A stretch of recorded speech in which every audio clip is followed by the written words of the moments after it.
1 минутта микротолқында дайын болатын ерекше декор түрі мох дайындаймыз. Ол үшін жұмыртқамыз бен қантымызды миксерлейміз.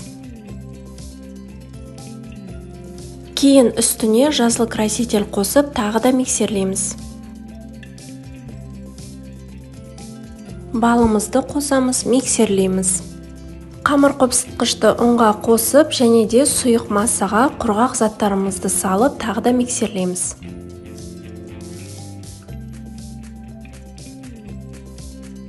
Кейін осындай капсулаларға бір қасықтан барлығына құйып шығамыз.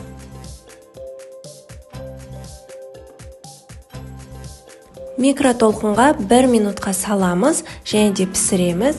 Біздің мох дайын. Тағы да қызықты видеолар салып тұрғанды қаласаңыздар, менің каналыма тіркеліп, лайк басып қоюды ұмытпаңыздар.